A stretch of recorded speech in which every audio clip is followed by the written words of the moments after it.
हिंदुस्तान का इतिहास अनेकों वीरों के शौर्य और साहस की गाथाओं से भरा पड़ा है। महाराणा प्रताप, छत्रपति शिवाजी, रानी लक्ष्मीबाई, पृथ्वीराज चौहान और न जाने कितने ऐसे नाम हैं जिन्होंने इतिहास के पन्नों पर अपनी वीरता की छाप छोड़ दी है।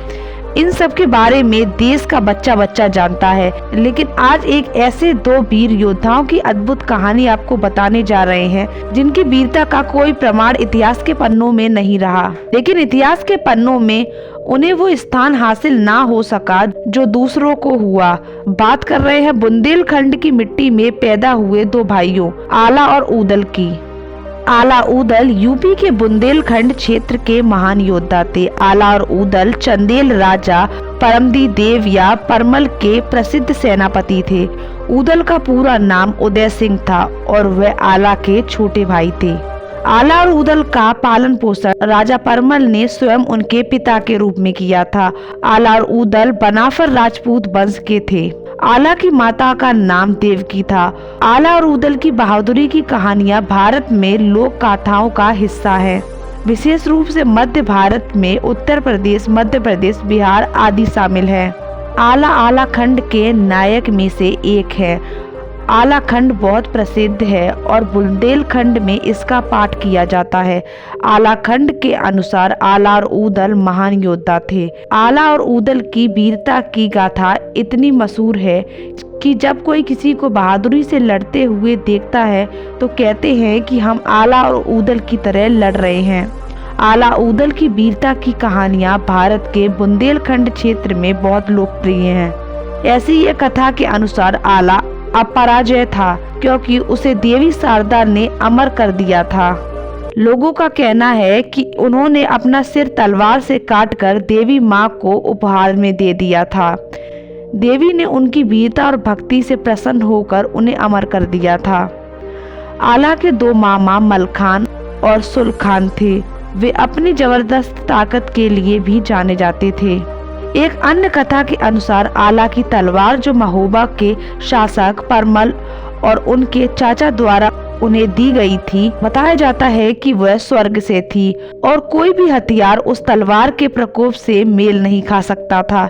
आला के लिए कहा जाता है कि इन्होंने तलवार की नोक पर शादी की थी। आला के विवाह की कहानी भी वीरता का बखान करती है। पुराने समय में राजा महाराजाओं की शादियों का ढंग भी अनूठा होता था। जिन राजाओं के घर में पुत्री होती थी वह आसपास के राजकुमारों को युद्ध के लिए ललकारते थे और जो युद्ध में राजा को पराजित कर देता था उसी के साथ राजकुमारी का विवाह तय कर दिया जाता था। नैनागढ़ के राजा के एक पुत्री थी, उसका नाम था सुमना।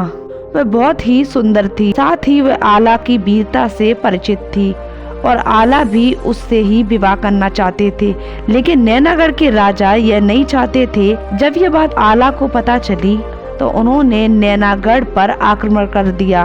जब सुमना के पिता को यह बात पता चली कि उनकी पुत्री भी आला से शादी करना चाहती है तो उन्होंने युद्ध में को विराम दिया और संधि कर ली। साथ ही सुमना का विवाह भी आला के साथ कर दिया गया।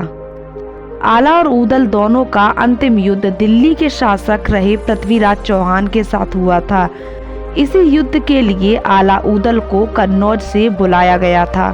11वीं सदी में बुंदेलखंड विजय का सपना लेकर पृथ्वीराज चौहान ने चंदेल शासक पर हमला किया था। उस समय चंदेलों की राजधानी महोबा थी। बैरागढ़ में हुई भीषण लड़ाई में आला के भाई ऊदल को वीरगति प्राप्त हुई थी। इसके बाद आला भाई की मौत की खबर सुनकर आपा खो बैठे और पृथ्वीराज चौहान की सेना पर कहर बनकर टूटे। करीब 1 घंटे की भीषण युद्ध के बाद पृथ्वीराज चौहान और आला रण में एक दूसरे के सामने आ गए। आला ने भीषण लड़ाई में पृथ्वीराज चौहान को हरा दिया। हालांकि कहा जाता है कि अपने गुरु गोरखनाथ के आदेश पर आला ने पृथ्वीराज चौहान को जीवन दान दे दिया था।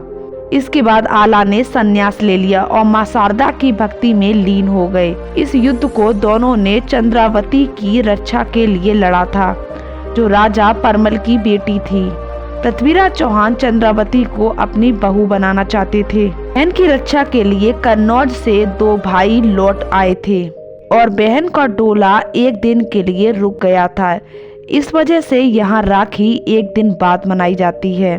आज भी वैरागढ़ में मां शारदा के मंदिर में यह मान्यता है कि हर रात दोनों भाई आला और ऊदल मां शारदा की आराधना करते हैं। कहा जाता है कि रात को सफाई के बाद मंदिर के कपाट बंद कर दिए जाते हैं, लेकिन सुबह जब कपाट खोले जाते हैं तो यहाँ पूजा करने के सबूत मिलते हैं।